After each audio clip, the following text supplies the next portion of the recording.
Gandang gabi po sa ating lahat. Aking babasahin ngayon ay makikita sa mga ngaral, Kabanata 2, talata 1 hanggang 8. Kamangmangan ang maging makasarili. Sinabi ko sa aking sarili, halika, subukan mo kung ano ang kahulugan ng kaligayahan, magpakasaya ka. Subalit ito man ay walang kabuluhan, ang halakhak ay pinalagay kong kahangalan at ang kaligayahan ay walang kabuluhan.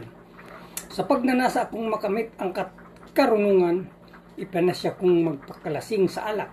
Sa loob ko, ito ay ang pinakainam na dapat gawin ng tao sa maikling panahon. Ilalagi niya sa mundong ito. Nakagawa ako ng mga dakilang bagay, nakapagpatayo ako ng malaking bahay, at ginawa kong ubasan ang paligid nito.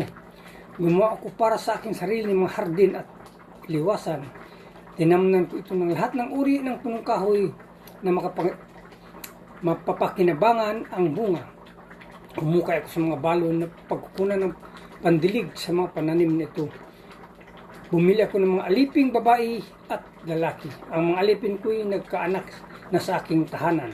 Ang kawan ko'y ubod ng dami, walang kasing dami kong ihihalin tulad sa kawan ng mga haring na una sa akin.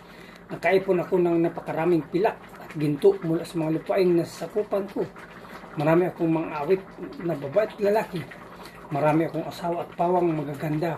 Wala nang hanapin pa ang isang lalaki, lalo na kung tungkol din lang sa babae.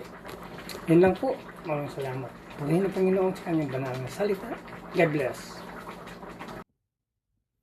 Muli po, isang mapayapang gabi sa ating lahat. Ang aking po ibabahagi ngayong gabi ay mula po sa Aklat ng Mga Ngaral, ikalawang bahagi, sa talata 9 hanggang 12. Ito po ang nakasaad. Higit akong dinakila kaysa sinumang haring nauna sa akin. Taglay ko pa rin ang aking karunungan. Wala akong ginustong hindi ko nakuha. Ginawa ko ang lahat ng aking magustuhan. Nalulugod ako sa aking mga ginawa at iyon ang pinakagantimpala ng aking mga pinagpaguran. Pagkatapos, inisip kong mabuti ang mga ginawa ko at ang pagod na aking pinuhunan. Nakita ang lahat ay pawang walang kabuluhan, tulad lang ito ng paghahabol sa hangin. Naisip kong ang wakas ng sanghari ay tulad lamang ng sa mga nauna sa kanya. Tinimbang kong mabuti ang karunungan, ang kabaliwan at kamangmangan. Ito po ang nakasaad sa banal na kasulatan. Lagi po natin ibigay pinakamataas na papuri, pasasalamat sa ating mga lumikha. Amin. Isang mapagpalang gabi po sa ating lahat. Ang akin pong babasahin mula sa libro ng Mga Ngaral, chapter 2, verses 13 to 18. At nakita kong mas mabuti ang karunungan kaysa sa kamangmangan, gaya ng liwanag na mas mabuti kaysa sa kadiliman. Alam ng marunong ang patutunguhan niya, ngunit ang hangal ay lumalakad sa kadiliman.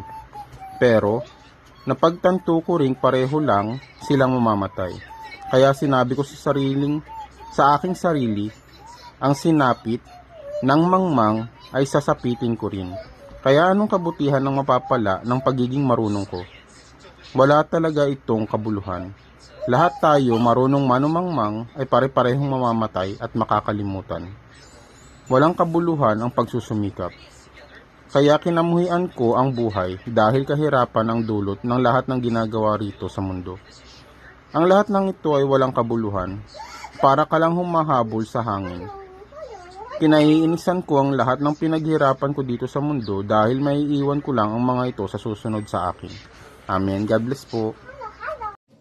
Good morning po. Ang aking Bible verse for today is from the book of Ecclesiastes, chapter 2, verse 19 to 22. At sino ang nakakatiyak kung siya'y marunong o mangmang? Gayunman, siya pa rin ang magmamana sa lahat ng mga pinagpaguran ko at ginamitan ng karunungan sa mundong ito. Ito may walang kabuluhan. Kaya nga, nangihinayang ako pagkat ako ay nagpakapagod ng husto sa mundong ito. Lahat ng pinagpaguran ng tao'y pinamuhunan niya ng karunungan, kaalaman at kakayahan, ngunit pagdating ng araw ay iba ang magpapakasaya sa mga pinagpaguran niya. Ito ay walang kabuluhan, at ito'y hindi tama. Nagpapakapagod at nagpapakahirap ng husto sa mundong ito ang isang tao, ngunit para saan ba ang pagpapagod na ito? Amen. Ang mabuting balita ng ating Panginoon. Muli po, isang mapagpalang araw po muli sa ating lahat. At tayo po ay nasa Ecclesiastes chapter 2 verse 23 to 26. Sabi po dito, sapagkat lahat ng kanyang mga araw ay mga kapanglawan at ang kanyang gawain ay kalungkutan. Oo, kahit sa gabi ay hindi nagpapahinga ang kanyang puso, ito man ay walang kabuluhan. Walang maiging bagay sa tao kaysa siya ay kumain at uminom at pasahin ang kanyang kaluluwa sa kanyang pagpapagal. Ito man ay aking nakita na mula sa kamay ng Diyos. Sapagkat sino ang makakain o sino ang makakapagtamasa na hiwalay sa Kanya? Sapagkat sa taong nakalulugod sa Kanya ay nagbibigay siya ng karunungan, kaalaman at kagalakan. Ngunit sa makasalanan ay ibinibigay niya ang gawain ng pag-iipon at pagtatabi upang ibigay sa nakalulugod sa Diyos. Ito man ay walang kabuluhan at nauwi sa paghatol sa hangin. So dito makikita po natin dito sa ating talata na binasa. Ito po ay nagtuturo na ang buhay ay nakatuon lamang po sa trabaho, nakatuon lang po sa kayamanan at sa sariling tagumpay. So ibig sabihin, ito po ay hindi magbibigay ng tunay na kasiyahan. So kahit ano po ang gawin na pagsusumikap ng tao, kung wala po yung Diyos, mananatili pong walang kapayapaan yung puso. So, makita po natin yan, yung kayamanan at tagumpay ay hindi po sapat upang magbigay ng tunay na kagalakan.